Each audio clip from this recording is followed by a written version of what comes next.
Bonjour, voici l'interprétation du thème de la nouvelle lune qui aura lieu le 6 octobre 2021, bien évidemment, à 11h06 GMT. En France, il sera 2 heures de plus. Ailleurs dans le monde, faites votre petit calcul pour avoir l'heure de cette nouvelle lune qui vous permettra d'établir un thème qui aura le mérite d'avoir un ascendant et des maisons, ce qui n'est pas le cas ici, vous voyez. Mais il n'empêche que l'interprétation de cette carte du ciel peut vous être utile pour comprendre certaines choses.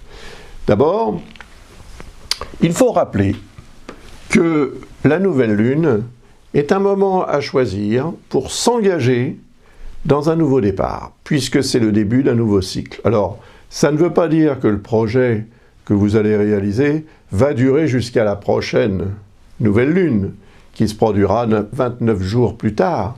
Bien évidemment, ça peut avoir des répercussions à beaucoup plus long terme.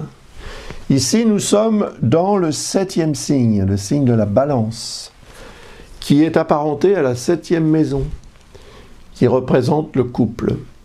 Le couple, mais au-delà du couple, c'est le relationnel, la notion de partenariat, association, collaboration. Tout ça est représenté par le signe de la balance, qui est aussi le signe de la diplomatie.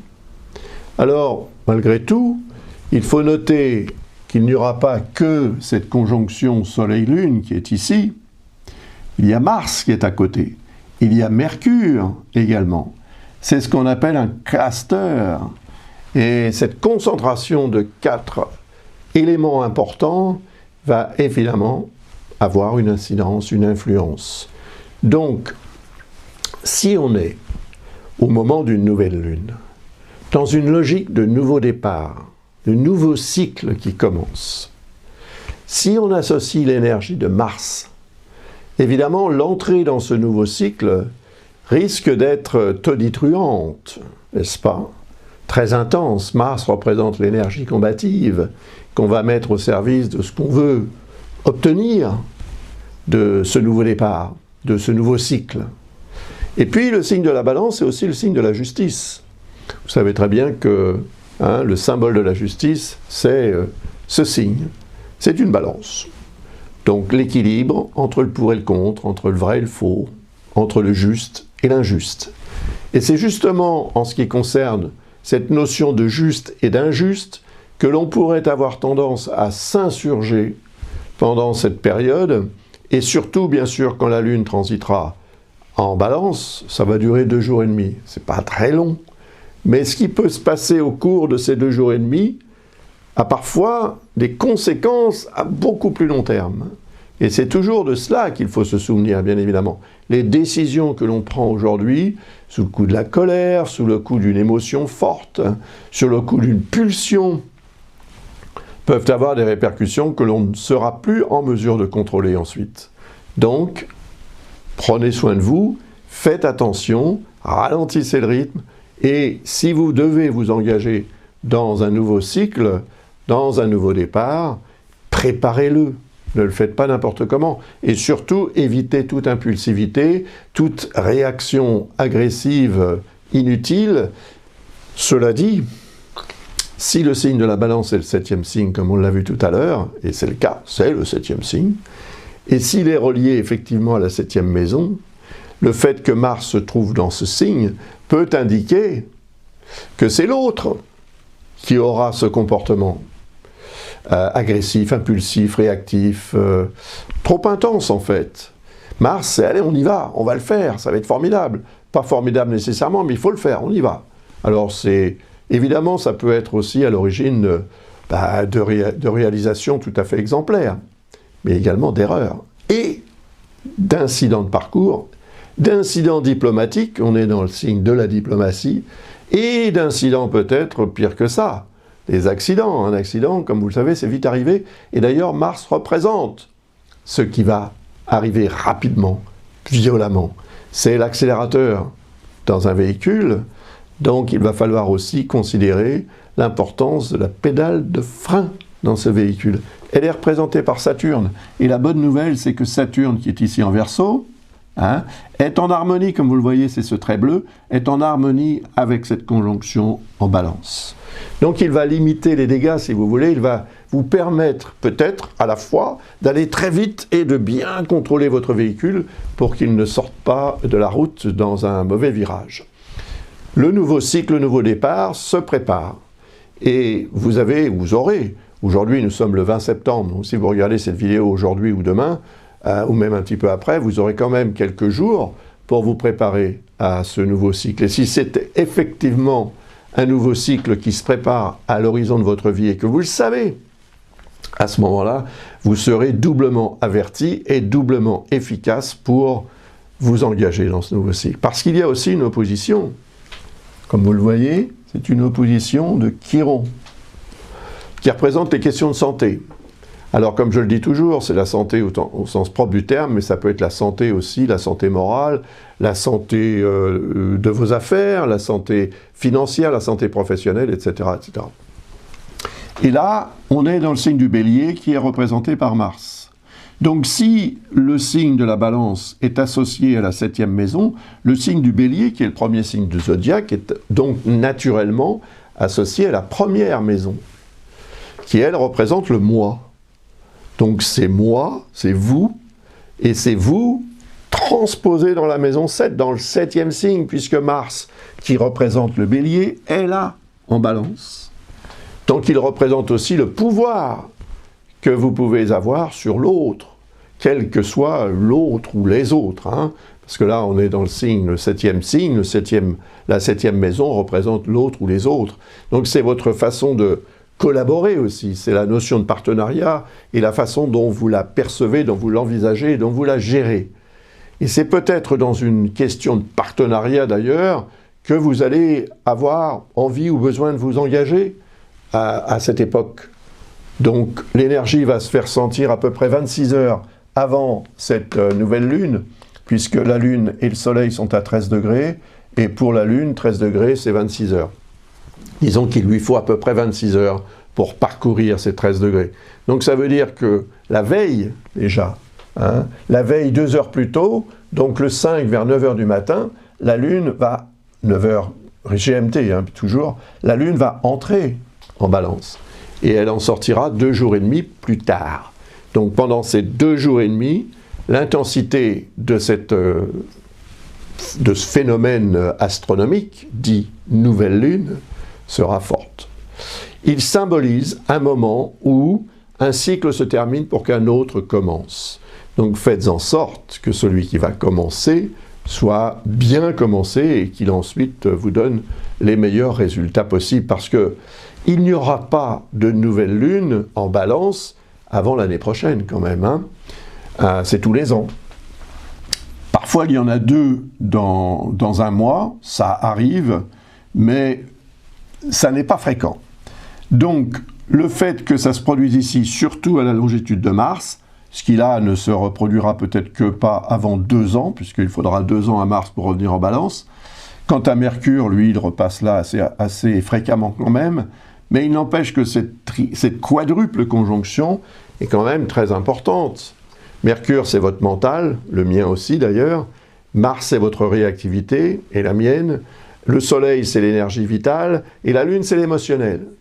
Donc imaginez bien quand même que Mars représente la réactivité, la combativité, le côté défensif de chacun d'entre nous, la capacité à s'imposer aussi par la force parfois, en tous les cas, par une énergie qui est celle de la volonté, qui est représentée aussi par Mars et par le signe du Bélier. Donc c'est le dieu de la guerre.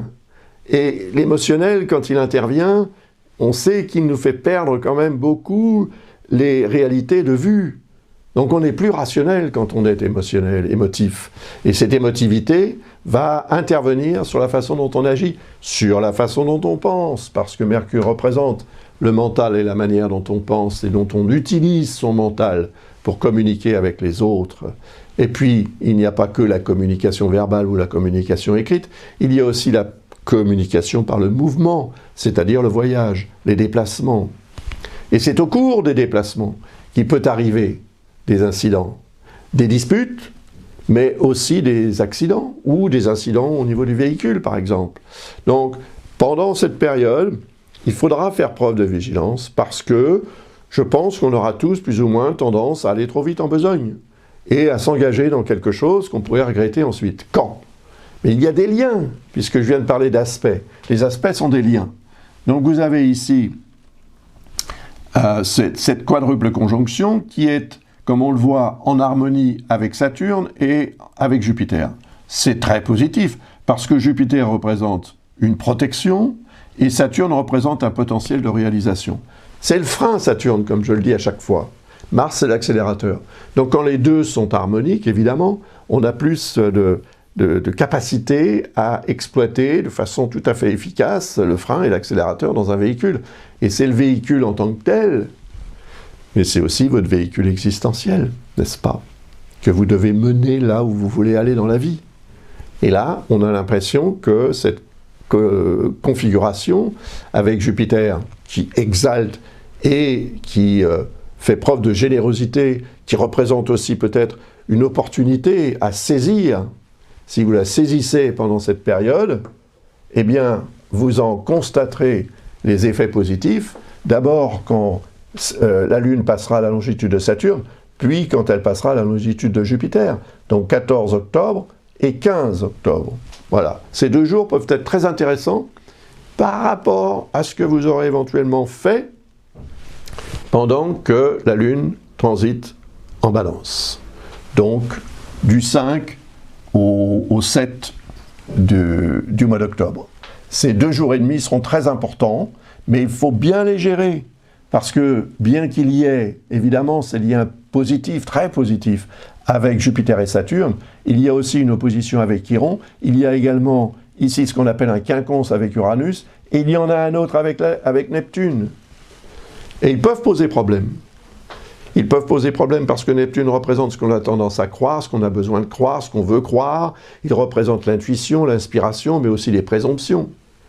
Donc, si vous avez l'impression que quelque chose ne va pas, si vous sentez que ça ne va pas, ou que ça pourrait ne pas aller, il faudra l'exprimer façon Balance, c'est-à-dire avec diplomatie, sinon vous allez créer le conflit. Et si vous avez un doute, qui peut être représenté aussi par Neptune, parce que Neptune représente ce que l'on perçoit, et ce qui n'est pas nécessairement vraiment concret encore. Donc la perception des choses, c'est bien, mais ensuite il faut évidemment que la réalité se raccorde à cette perception, pour que finalement vous vous disiez que votre rêve était une réalité, et pas juste un rêve, pas juste une impression, pas juste une idée. Le problème, c'est que quand on a un quinconce, on a tendance à laisser faire.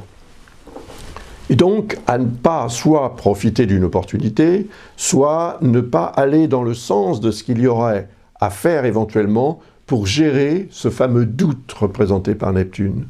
Et si vous ne le faites pas, vous allez certes pouvoir, probablement quand même un petit peu, bénéficier de ces deux-là, Jupiter et Saturne, mais quand la Lune va arriver à la longitude de Neptune, là vous allez vous apercevoir d'une erreur commise. Ah, je n'aurais pas dû croire ça, je n'aurais pas dû attendre, j'aurais dû m'exprimer, j'aurais dû dire. Dire, c'est Mercure, la communication.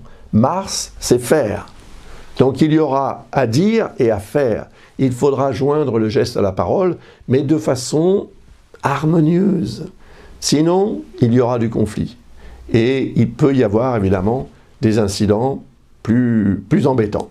Parce que Mars va séjourner quand même jusqu'au 30 octobre dans le signe de la Balance. Il y est depuis le 15 septembre, donc c'est tout récent. Nous sommes aujourd'hui le 20 septembre. Et il va donc séjourner là jusqu'au 30 octobre, et jusqu'au 30 octobre, il va mettre quand même la pression. Quant au Soleil, lui, il va séjourner en Balance jusqu'à la fin de ce signe, c'est-à-dire jusque quoi? Jusque vers le 20, 21, 22 octobre. Et jusque-là, il continuera à avoir une influence en quinconce, en fait, de Neptune, qui est ici, de Chiron, ça c'est une opposition, et d'Uranus. Qu'est-ce que Uranus? C'est le changement. Ah oui. Donc qu'est-ce que vous voulez changer dans votre vie? Ou est-ce qu'il y a quelque chose qui va changer? Est-ce que vous sentez qu'il y a quelque chose qui va changer? Parce que comme on est dans une logique de quinconce, on n'est pas dans une logique de clarté. Donc ça n'est pas sûr, ça n'est pas garanti de correspondre à ce que vous ressentez, à ce qui se trame en toile de fond. Il y a un changement. Si vous voulez changer les choses, il faut le faire, bien sûr. Si vous ne faites rien et que vous attendez que le destin prenne en charge cette responsabilité du changement, ben votre destin il risque de faire un petit peu n'importe quoi. Et ce n'importe quoi peut être plutôt décevant. Donc pas vraiment en rapport avec ce que vous auriez souhaité obtenir. Mais pour obtenir, il faut faire. Faire, c'est Mars. Mercure, c'est le dire, mais c'est aussi le penser, l'analyser. Et le Soleil, c'est la vie. Donc le Soleil donne vie à l'énergie de Mars comme à celle de Mercure. Et la Lune, c'est l'émotionnel. Donc ne vous laissez pas non plus entraîner et influencer par cet émotionnel qui, sinon, vous incitera à prendre les mauvaises décisions. Soit parce que vous irez trop vite, soit parce que vous n'agirez pas tout simplement. Vous laisserez faire, vous attendrez que ça se fasse tout seul. Ça ne se fera pas tout seul. Ou alors, ça se fera, mais pas du tout comme vous l'auriez souhaité. Donc, l'important quand on est en présence de quinconce comme ça, c'est de prendre conscience qu'il y aura quelque chose à faire et qu'il faudra se lever pour le faire, plutôt que de rester assis ou assise en attendant que ça se fasse. Comprenez ce que je veux dire? C'est très important, parce que là, on est quand même dans une énergie bousculante, très forte, d'action, de réaction et de comportements qui peuvent dépasser les limites raisonnables. Et donc, vous pourriez être finalement influencé par l'autre ou par le relationnel que représente le signe de la Balance, encore une fois, maison 7, 7e signe. Donc l'autre ou les autres ont une influence. Et vous, également, qui êtes représenté par Mars, quelque part, Mars représente le signe du Bélier, donc le premier signe du zodiaque, donc le moi. C'est votre moi. Vous n'êtes pas forcément ascendant Bélier, bien sûr, mais peu importe, le fait est que dans la symbolique, c'est représentatif de cela. C'est l'influence qu'on peut avoir sur l'autre. Quel genre d'influence pouvez-vous avoir sur l'autre? C'est à vous de le dire, moi je ne sais pas, hein, bien sûr.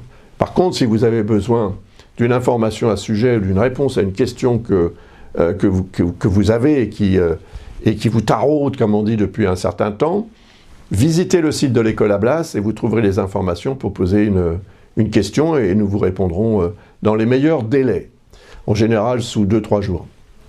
Ça peut être un peu plus long selon le nombre de demandes que l'on reçoit. Mais ne m'écrivez pas directement par email. Je ne réponds pas aux emails.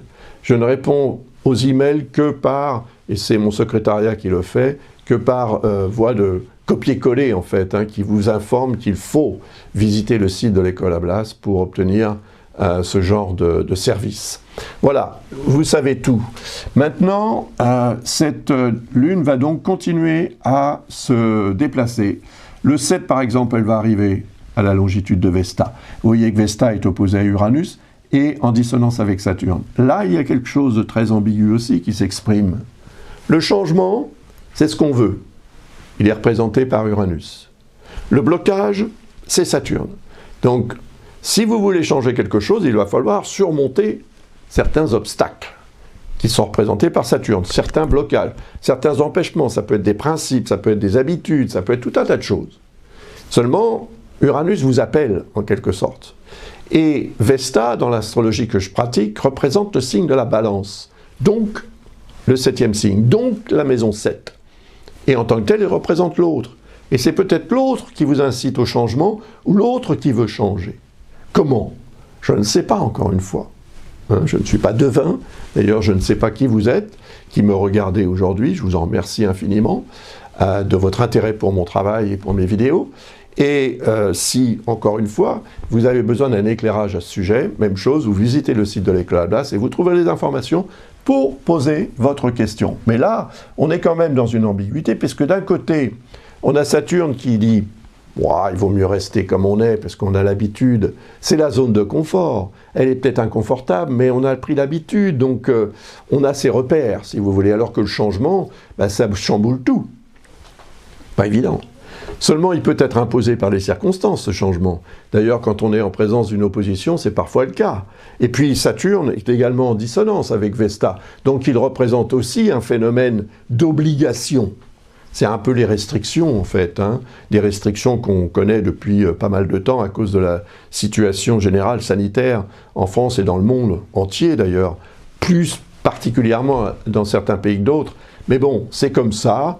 Et c'est vrai que ça crée quand même une forme de frustration, on a envie de se libérer, la libération c'est Uranus.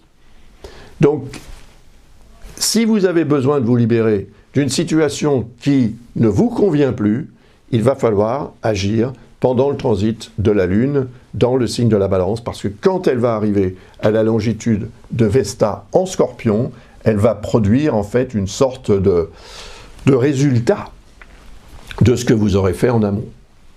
Et il faudrait que ce résultat soit bon. Malgré le fait qu'il y ait ces dissonances, il y a quand même un potentiel de gestion. Soit vous choisissez de rester comme ça, comme vous êtes depuis toujours, ou depuis très longtemps, soit vous décidez de changer, mais il va falloir prendre en fait une décision. Voilà. Et après, la Lune va arriver à la longitude de Vénus, ce sera le 9 octobre, et vous voyez que Vénus est en dissonance avec Jupiter. Ça indique une tendance à l'exagération. L'amour est aveugle, comme on dit, et Vénus représente l'amour, c'est la déesse de l'amour. Donc attention aussi, si vous êtes dans une logique d'affectif ou d'affectivité avec quelqu'un ou à propos de quelqu'un ou quelque chose même, quelque chose que vous désirez par exemple, si vous engagez financièrement, si vous vous engagez financièrement pour acquérir quelque chose que vous convoitez, ça peut être un petit peu trop, c'est-à-dire trop cher, et trop cher payé. Et puis, sur le plan affectif, ça peut être la même chose, trop cher payé, pas de retour, trop de générosité, trop d'engagement, etc., etc. Donc, il faudra essayer de relativiser. Parce que si vous commettez une erreur à cause des sentiments et des bons sentiments que vous pourriez avoir à l'égard de quelqu'un ou de quelque chose, eh bien, vous vous apercevrez de l'erreur lorsque la Lune arrivera à la longitude de Jupiter, puisqu'elle va en fait synthétiser le lien initial avec cette planète. Et là, vous allez vous rendre compte que vous auriez dû peut-être faire un petit peu plus attention. Donc faites attention avant, parce que si vous faites attention avant, bien évidemment, il n'y aura pas cet effet de quadrature lorsque la Lune arrivera à la longitude de Jupiter, mais par contre vous pourrez bénéficier de celui-ci, vous voyez, qui est très très positif, avec Mercure, mais également avec ce qu'il y a ici en Balance, le Soleil, la Lune et Mars. Formidable. Donc voilà, ça se joue un peu, mais ça veut dire qu'il y a, et qu'il y aura pendant cette lunaison, nécessité de se contrôler. L'autocontrôle, l'autodiscipline, voilà ce qui vous permettra d'obtenir les meilleurs résultats, et également la diplomatie. Attention à ça, nous sommes dans le signe de la Balance, faites et fonctionnez par rapport à ce qui vous semble juste, et faites-le dans le souci, en fait, d'une sorte d'équité, d'équilibre et d'harmonisation des choses. Et là, vous ne pourrez pas commettre d'erreurs. En tous les cas, vous risquerez d'en commettre beaucoup moins. Quand la Lune va arriver à la longitude du nœud sud, j'en ai déjà parlé du nœud sud, il représente ce de quoi on doit se débarrasser, se détacher.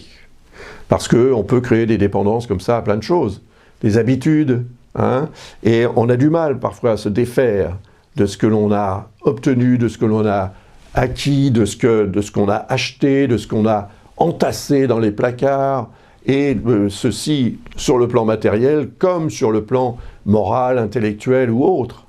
À un moment donné, on s'aperçoit que finalement, on pourrait peut-être se débarrasser de ça, ça va faire de la place, et ça va alléger aussi un petit peu le véhicule existentiel qui, lui, aspire à aller vers le nœud nord, qui est en face automatiquement alors qu'il est ici en Gémeaux, et en Gémeaux, il représente en fait la simplification des choses, l'allègement, voilà sur quoi il faut travailler.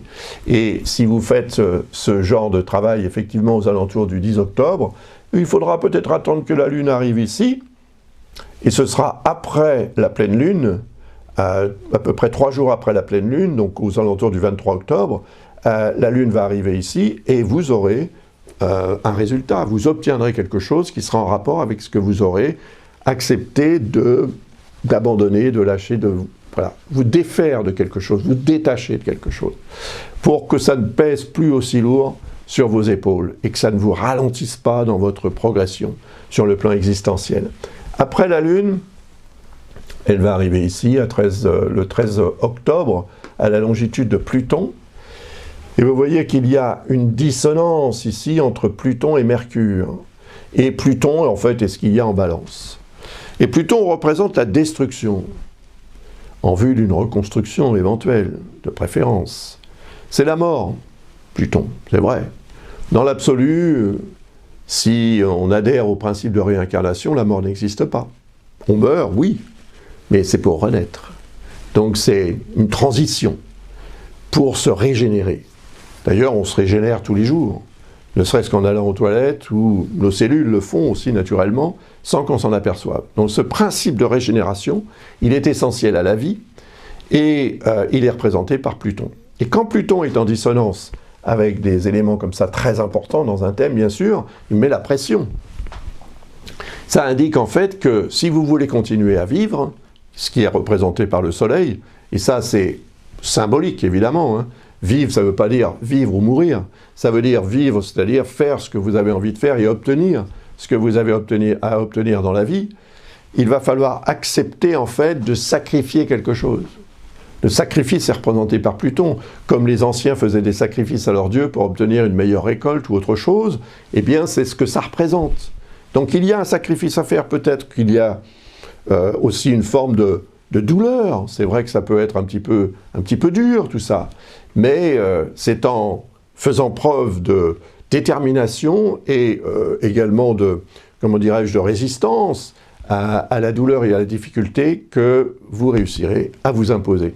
Et ça, vous en prendrez conscience lorsque la Lune arrivera à la longitude de Pluton le 13 octobre. Mais si vous avez fait ce qu'il faut pendant cette période de transit de la Lune en Balance, bien évidemment, c'est toujours la même chose. Sinon, il y a quelque chose qui va se terminer aux alentours du 13 octobre. Vous allez prendre conscience qu'en fait, vous auriez peut-être dû, mais vous ne l'avez pas fait. Alors, ce sera fait pour vous. Mais si c'est fait pour vous, peut-être que ce ne sera pas fait comme vous l'auriez fait vous-même. Moins bien, ou pas de la même façon, enfin pas très satisfaisant. Et la réaction que vous pourriez avoir à ce qui se passera alors peut être très, très intense, très musclée, voire peut-être même brutale. N'oublions pas qu'il y a Mars, là, le dieu de la guerre quand même. Hein. Donc ça peut devenir assez intense. Et ça peut devenir intense aussi sur le plan social, sur le plan mondial, parce que ce genre de configuration qui implique Mars, le Soleil, la Lune, Mercure et Pluton peut représenter aussi les extrémistes qui se mettent à devenir un petit peu fous et qui veulent tout faire sauter. Ça peut être aussi représentatif de ça. Mais dans la vie de tout un chacun, ça représente une forme de précipitation qui peut entraîner, engendrer des incidents, des erreurs, des accidents. Voilà, donc vigilance. Après, on l'a vu tout à l'heure, la Lune va passer sur Saturne et sur Jupiter, à la longitude en tous les cas, le 14 octobre et le 15, et ça aura une influence très favorable, selon encore une fois ce que vous aurez fait pendant cette période, pour obtenir satisfaction, pour promouvoir une évolution et une amélioration de votre vie durable. Saturne, c'est la réalisation qui dure. C'est du solide avec Saturne, c'est pas de l'éphémère. Donc, profitez-en, parce que ce que vous pourriez envisager de démarrer au moment de la nouvelle lune peut avoir des répercussions à beaucoup plus long terme que le 14 octobre. Mais aux alentours du 14 ou du 15, vous pourriez vous rendre compte à quel point ce dans quoi vous vous êtes engagé va avoir effectivement d'importantes répercussions et positives de préférence, merci, à très long terme. C'est vrai qu'il y a quand même cette dissonance avec Vesta qui peut s'exprimer quand même comme une petite déception possible, mais encore une fois, ce serait peut-être parce que lorsque la Lune arrivera à la longitude de Vesta, vous n'aurez pas fait ce qu'il faut pour gérer soit le fait de conserver vos acquis ou bien de changer. Changement ou pas. To be or not to be. Ça, c'est l'être ou ne pas être. changer ou ne pas changer, rester comme on est ou changer. Ce seront des questions que vous allez vous poser, que nous allons peut-être tous plus ou moins nous poser de différentes façons, selon tout à chacun, selon la vie de tout à chacun et le thème astral aussi de tout à chacun. N'oublions pas ça. Et ensuite, la Lune va arriver à la longitude de Neptune. Je vous en ai parlé tout à l'heure de Neptune. Il représente la tendance qu'on a à croire des choses, mais ça n'a rien à voir avec la réalité. Mais pourtant, on en fait parfois une sorte d'obsession. On est sûr que, tout en n'étant pas sûr de rien. Donc, où on va là? On va vers le mur. On va vers l'erreur. Une erreur morale, une erreur même peut-être spirituelle, donc de haut niveau quand même. Il faut prendre conscience du fait que dès lors qu'on a une présomption, une intuition, qu'on a l'impression, un doute ou quelque chose qui ne fonctionne pas, je vous en ai parlé tout à l'heure, surtout pendant cette période, il faudra exprimer les choses. Façon balance, attention. Façon balance, ça veut dire avec diplomatie. N'oublions pas ça. Parce que cette conjonction est très costaud quand même, hein. Donc elle pourrait nous faire oublier la diplomatie. D'ailleurs, dans toute balance, il y a un bélier qui sommeille et inversement. Ça veut dire que dans toute balance, il y a une espèce de guerrier qui peut se réveiller et qui peut devenir particulièrement virulent et menaçant. Et violent même parfois. Donc attention à ça, parce que cette dissonance de Neptune, ce quinconce, peut indiquer une grosse déception lorsque la Lune arrivera à la longitude de Neptune. Et il sera peut-être trop tard pour revenir en arrière et puis essayer de recoller les morceaux, hein. De plus, il y a aussi un quinconce avec Uranus dont on a parlé également tout à l'heure. Il représente le changement. Quelque chose doit changer, on est tous dans cette logique de changement. Il y a le monde d'avant, il y a le monde d'après. Comment voulez-vous que ce monde d'après soit pour vous? Voilà la question qu'il faut se poser. Parce que vous allez devoir le construire quand même un petit peu. Vous n'êtes pas entièrement tributaire de ce que les autres décident à votre place. Voilà ce qu'il faut aussi se dire. Et d'ailleurs, Mars, qui représente le signe du Bélier, représente ce que vous pouvez imposer à l'autre. Oula, mon micro qui se détache, à l'autre ou aux autres. Voilà ce que ça représente aussi, cette position de Mars en balance. Très importante. Et puis évidemment, la Lune va arriver à la longitude de Chiron avant la pleine Lune du 20 octobre, ce sera le 19. Et Chiron, qui représente les questions de santé au sens large du terme, ça peut effectivement représenter les questions de santé au sens propre. Il y a une opposition avec tout ce qu'il y a en balance, donc il y a un tiraillement. Chiron est représenté par Mars puisqu'il est en bélier. Donc ça peut aussi représenter un souci concernant l'état de santé d'une relation, de votre couple ou d'un autre type de relation. Peut-être aussi un souci en ce qui concerne l'état de santé de votre façon d'envisager le relationnel, le couple et autres collaborations, partenariats, etc. Donc il faudra agir en bon médecin, parce que Chiron représente aussi le médecin qu'on est. Et on sait qu'on est capable de s'auto-soigner quand même de beaucoup de choses, pas tout, mais beaucoup. Et c'est cela qu'il va falloir mettre en action, c'est-à-dire utiliser la capacité qu'on a à comprendre, à analyser, à faire un diagnostic. Ça va mal dans ce secteur, pourquoi? Je fais le diagnostic et ensuite j'établis une ordonnance. Et cette ordonnance, c'est ce que vous allez devoir faire pour rétablir l'harmonie et pour soigner le problème éventuel de santé que pourrait avoir quelqu'un dans votre entourage. Ça peut être la santé au sens propre du terme, mais encore une fois, ça peut être aussi la santé morale, la santé des finances, la santé professionnelle, la santé sociale, enfin la santé... c'est tout ce qui ne va pas, ou tout ce qui pourrait être amélioré. Voilà, qui représente Chiron également.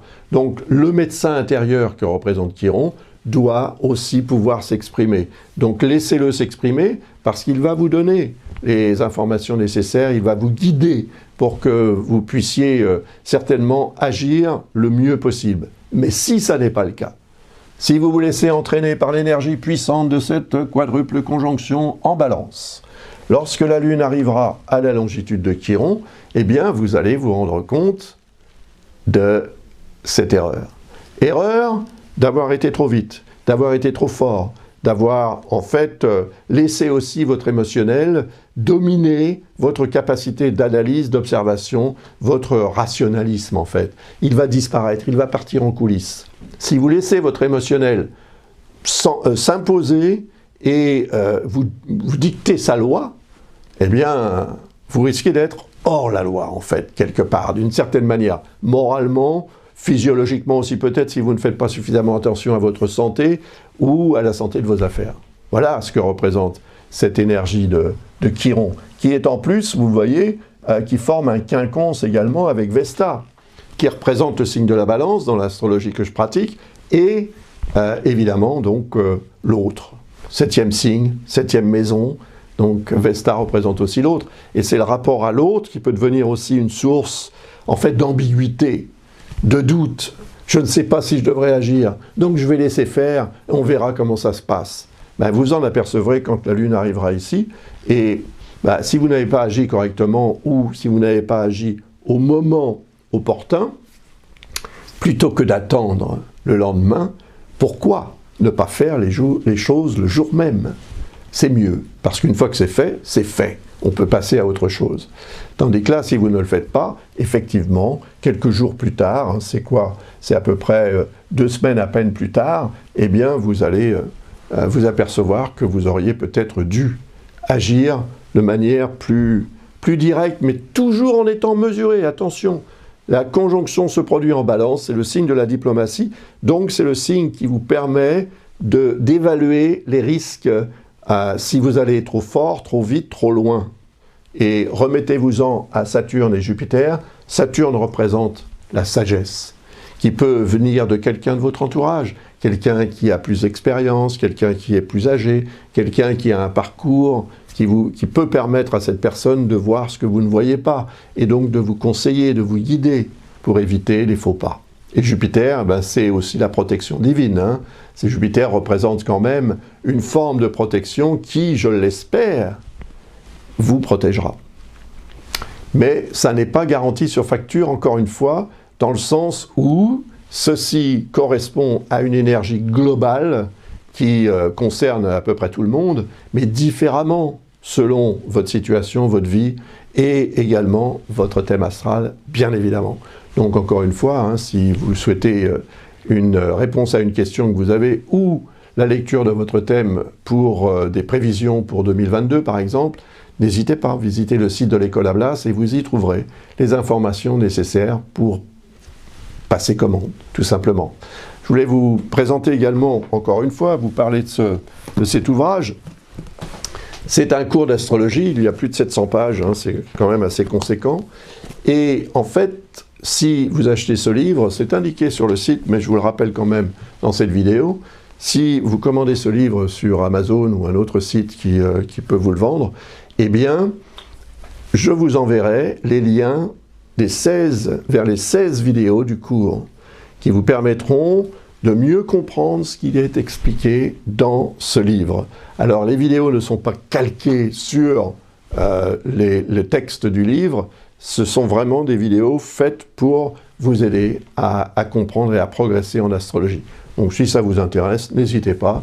Vous m'envoyez simplement par email la preuve d'achat de ce livre que vous recevrez d'Amazon ou d'un autre site où vous commanderez, et je vous enverrai immédiatement, enfin, mon secrétariat le fera pour moi, vous enverra le fichier qui contient les liens pour que vous puissiez visionner les vidéos autant de fois que vous le voudrez, sur YouTube quand même.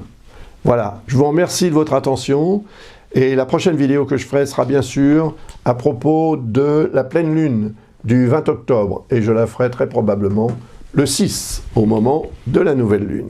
Voilà, je vous remercie encore une fois, et je vous souhaite, avec beaucoup d'avance, une très belle nouvelle lune. Au revoir.